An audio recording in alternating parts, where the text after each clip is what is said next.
Have you ever wondered if masturbating every single day after the age of 50 is quietly damaging your prostate? Or if it might actually be protecting it? I can tell you this, millions of men think about it, but almost none of them are brave enough to ask out loud. Yet, as a doctor who has spent years listening to my patients, I can assure you it's not a silly question. It's a life-changing one. Why? Because after 50, the prostate is no longer just a background organ you can ignore. It becomes a central player in your daily comfort, your confidence, and even your survival.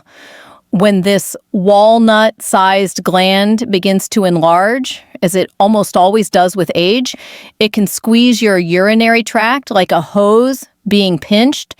That's when the stream weakens, the sleep gets interrupted, and the fear of something far more dangerous like prostate cancer begins to creep in. So here's the shocking truth that most men never hear: your habits. Even the most private ones can tip the scales between protection and risk. Some of my patients come to me worried, whispering that their daily release is a sign of weakness. Others fear it might drain their energy or lower their testosterone, and still others admit they've given it up, completely convinced it's harmful. But science tells a very different story. In the next few minutes, I'm going to walk you through what the latest research actually shows, what I've seen in my own patients, and how something as natural as regular sexual activity may be one of the simplest, most overlooked tools for protecting your prostate. This is not about shame, and it's not about taboo. It's about truth science and the power to take control of your health before it's too late. When I sit across from my patients, the first thing I explain is this: the prostate is tiny, about the size of a walnut, but it has an outsized impact on a man's life after 50. Think of it as a little valve sitting just beneath the bladder, hugging the urethra like a ring around a straw. For decades, it works silently, producing the fluid that carries and protects sperm, but time changes everything. Starting in the 40s and accelerating in the 50s, this small gland begins to swell. We call it BPH, benign prostatic hyperplasia. Benign means it's not cancer, but that doesn't mean it's harmless. As the gland grows, it starts squeezing that straw-like urethra just the way you might pinch a garden hose. Suddenly, the urine stream weakens, the bladder doesn't feel empty, and nights are interrupted by constant trips to the bathroom. By their 60s, more than half of men experience these symptoms, and by 80, almost 90% do. That's not just a statistic, that's nearly every man you know. And here's the part many men never admit out loud. Those bathroom struggles chip away at confidence, intimacy, even independence. When your body betrays you in such a basic function, fear creeps in: fear of worsening, fear of cancer, fear of losing control. That's why the question about masturbation is not trivial at all. It's directly tied to whether this gland stays healthy or turns into your biggest frustration. So the natural question becomes, if the prostate is like a factory constantly producing fluid, what happens when that fluid just sits there? Does it stagnate, or can it be flushed out in a way that keeps the system cleaner and safer? This is where the science gets really interesting, because the next discovery changed how we think about prostate cancer risk altogether. Now, once you understand how the prostate swells with age, the next question is obvious: what can actually keep it healthy? This is where the science takes a fascinating turn. The prostate is not a storage tank you can ignore. It's more like a factory that never shuts down, constantly producing fluid. And just like any factory, if the product sits there too long, things start to go stale. Researchers call this the prostate stagnation hypothesis. In plain English, it means that when fluid is left sitting in the gland, it can collect old cells, waste products, and even potential carcinogens. That stagnant environment is where trouble begins. But here's the breakthrough. Ejaculation acts like flushing the system. It clears the pipes, removes the waste, and forces the gland to produce fresh, healthier fluid. This isn't guesswork. One of the largest and most famous studies ever done on men's health came from Harvard University. They followed nearly 32,000 men for almost 20 years. The results: men who ejaculated 21 times or more per month had up to a 31% lower risk of developing prostate cancer compared to men who only did so 4 to 7 times. 31%, that's not a small margin. That's the kind of number that changes medical guidelines. And when I explain this to patients, I often see the shock on their faces. Something they thought was shameful or risky turns out to be one of the simplest preventive measures they could practice. That single fact alone has the power to flip decades of fear and stigma on its head. But let's not stop there, because flushing toxins is only half the story. The other half is circulation. And what happens to the prostate when blood flow surges through the pelvic floor is just as critical, maybe even more so. And once you hear this next piece, you'll realize why staying sexually active after 50 isn't just about pleasure, it's about survival. After we talk about flushing out toxins, my patients often ask, but what else does regular sexual activity really do for the body? And this is where I lean in, because the answer surprises almost everyone. Ejaculation isn't just a release, it's a vascular workout. When a man is aroused, blood rushes into the pelvic region with an intensity that doesn't happen during any other daily activity. It's like a surge of fresh oxygen and nutrients pouring into the tissues, and the prostate is right in the center of that action. Think of it as watering a garden. Without regular irrigation, the soil cracks, dries and weakens. With proper blood flow, everything stays elastic, nourished, and alive. Studies show that pelvic circulation is a key factor in maintaining not just prostate health, but also bladder function and sexual performance. Poor circulation can lead to stiffness in tissues, slower repair, and a higher chance of inflammation. Good circulation, on the other hand, helps cells regenerate, clears away waste more efficiently, and keeps the prostate functioning like it should. One of my patients once told me he felt more energetic and even noticed less pelvic discomfort after he maintained a steady routine of sexual activity, not because of medication, but simply because the blood flow kept everything moving. And that's the beauty of it.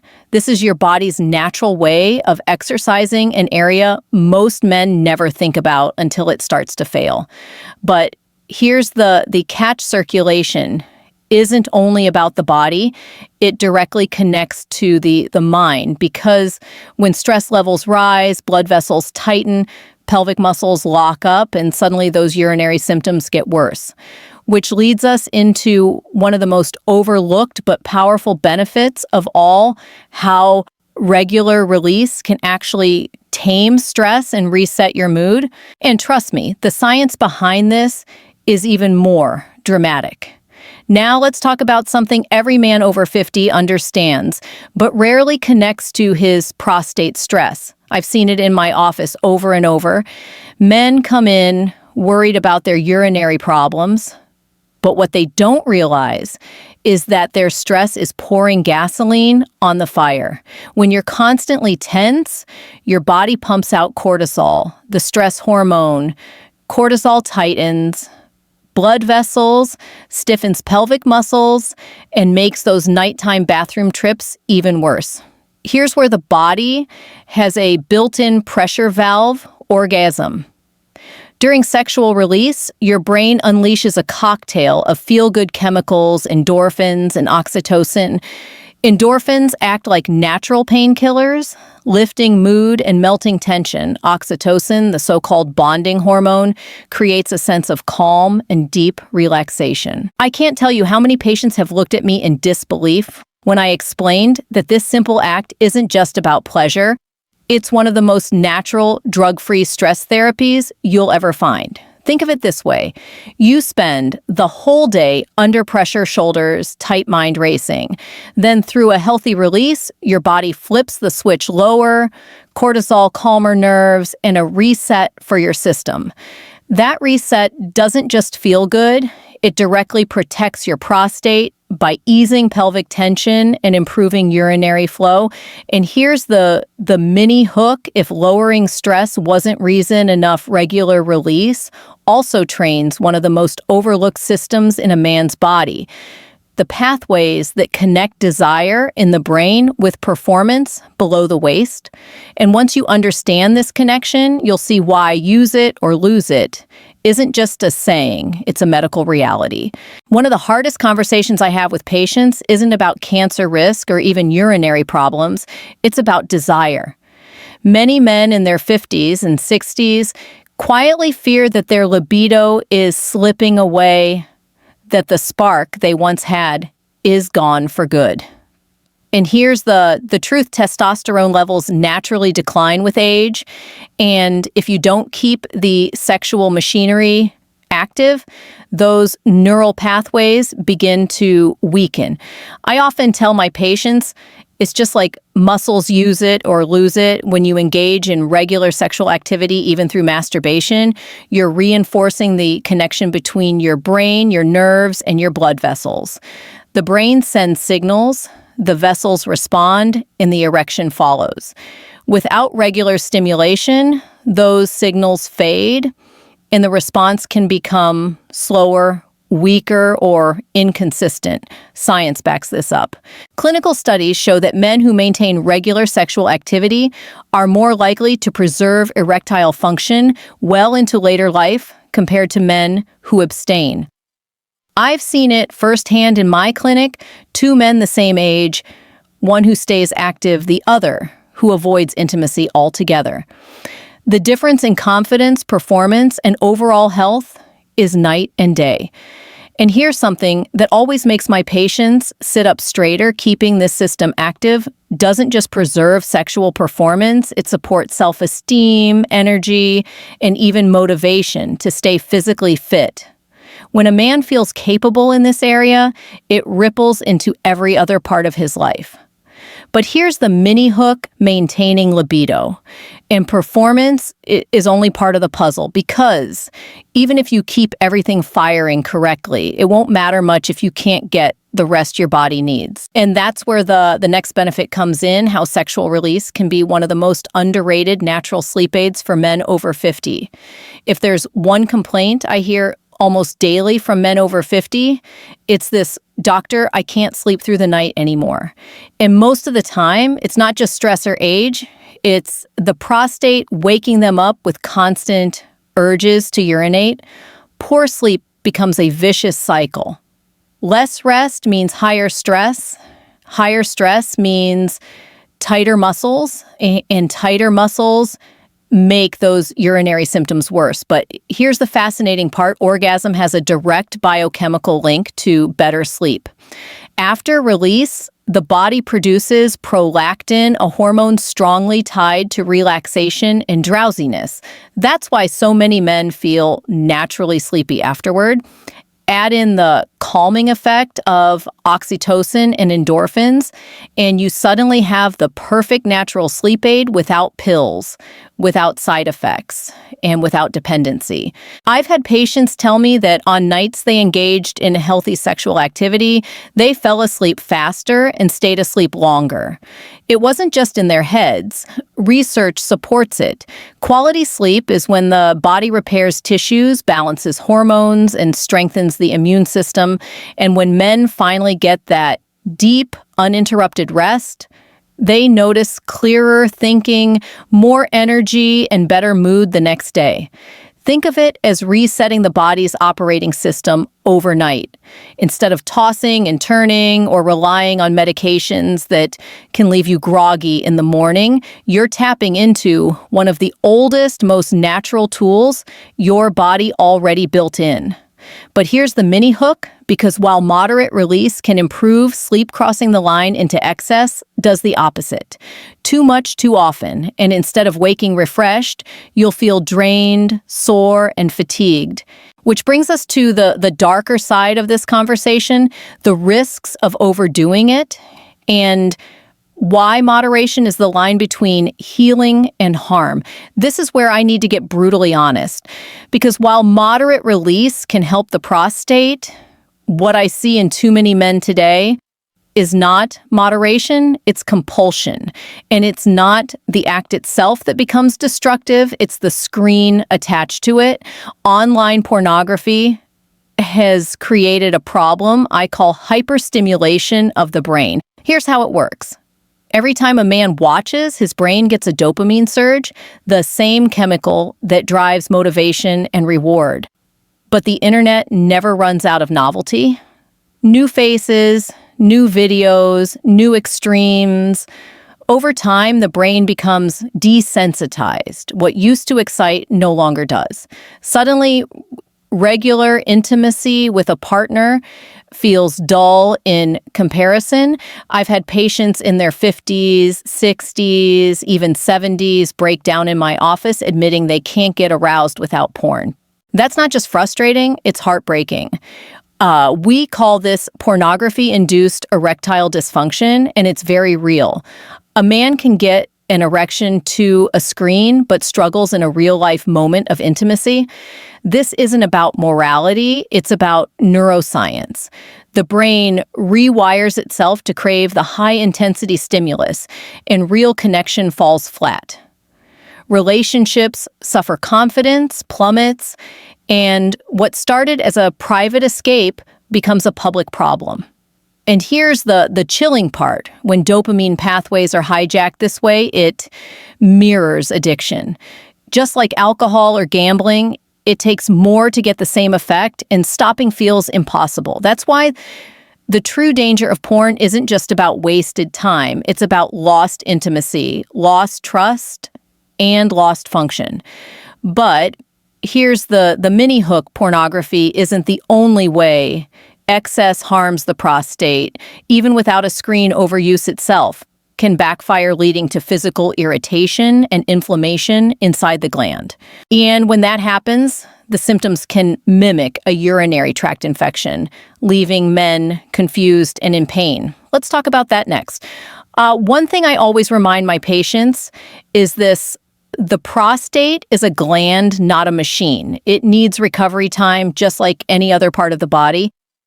When men push themselves into back-to-back sessions, day after day, the prostate can become irritated. It's a condition we call congestive prostatitis, non-bacterial inflammation of the gland.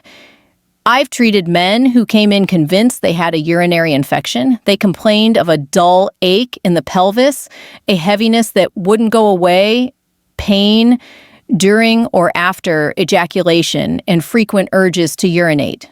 But when we ran the tests, there was no bacteria.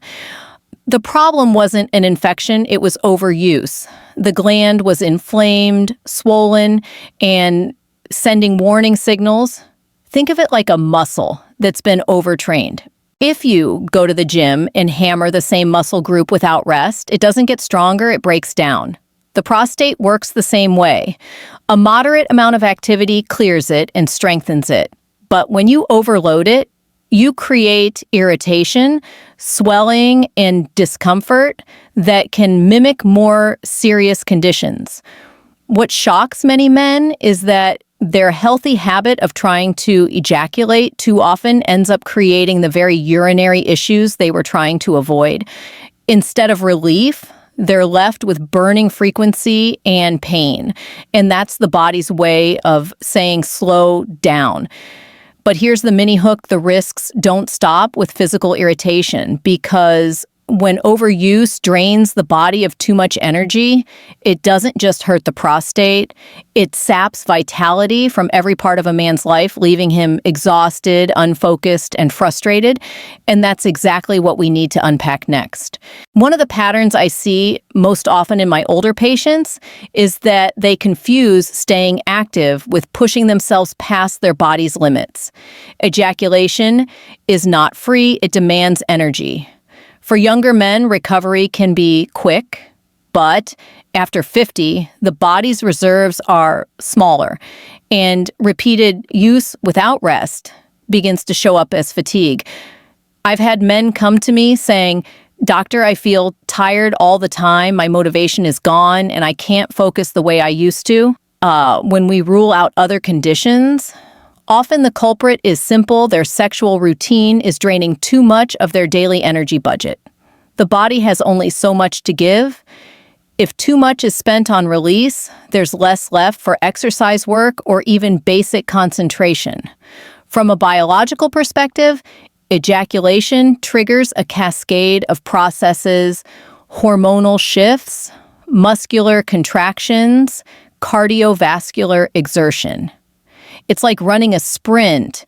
The body can do it, but it needs recovery. Without that recovery, the end result isn't pleasure, it's depletion. And depletion doesn't just affect the body, it clouds the mind. Many describe brain fog, irritability, and even a lack of drive to connect with their partners. What's ironic is that the very habit they hoped would bring relief and vitality ends up stealing both. Moderation is the dividing line between feeling rejuvenated and feeling drained. And when energy is gone, it doesn't just lower quality of life, it can accelerate the decline of overall health. But here's the mini hook. The good news is that not every fear men carry about masturbation is actually true. In fact, many of the scariest myths you've heard about cancer, testosterone, or size are flat out wrong. And once we clear up these misconceptions with real science, the path forward becomes a lot less frightening. By this point, many of my patients lean back in their chairs and say, "But doctor, I've always heard that masturbation is dangerous." And that's where I smile, because most of what they've been told is myth passed down through shame, fear, or half-truths. Let's set the record straight. The first myth, masturbation causes prostate cancer. False. In fact, as we discussed earlier with the Harvard study of 32,000 men, regular ejaculation actually lowers the risk by as much as 31%. That's not a coincidence, that's data. Instead of being the cause, ejaculation is a protective factor. Second myth, masturbation lowers testosterone. Again, false. Yes, testosterone dips slightly right after orgasm, but it quickly rebounds. Long-term, there's no evidence that healthy sexual activity reduces baseline testosterone levels. The decline in testosterone after 50 is due to aging, not masturbation. Third myth, it makes the penis smaller. Absolutely false. Size is determined by genetics, not by sexual habits. I've heard men whisper this in embarrassment, but I can assure you it's a complete fabrication with zero scientific basis. And finally, the myth that masturbation is somehow unnatural or a poor substitute for real sex. That's a social judgment, not a medical one. For many older men, especially those without a partner, masturbation is a lifeline. It keeps the system functioning, relieves stress, and offers real health benefits. Calling it unnatural is like calling exercise unnatural. It ignores the body's design.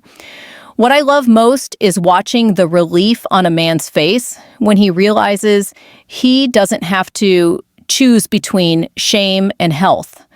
The myths fall away, and what's left is clarity. But here's the mini hook: knowing the truth is only the beginning. The real question isn't whether masturbation is good or bad.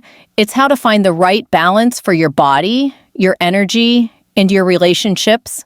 And that's exactly where we'll bring it all together. So let's bring everything together. Masturbation after 50 is not your enemy. It can actually be your ally when practiced with awareness and moderation. The science shows it helps flush the prostate, improves blood flow, lowers stress, maintains sexual function, and even supports better sleep. The risks only appear when the habit turns excessive or compulsive, especially when tied to pornography. My message to you is simple. Listen to your body, respect its limits, and never let shame dictate your health choices. You deserve to age with confidence, vitality, and dignity. As a doctor, I want you to know you are not alone, and these conversations matter more than most men realize. If you found this video helpful, I encourage you to like it, subscribe to the channel, and turn on the notification bell so you never miss new insights on men's health. Save this video, share it with someone who might need to hear it, and tell me in the comments, what's one question about men's health you wish more doctors talked about openly? Together, we can build a community where men's health is no longer hidden in silence, but spoken about with honesty, science, and hope.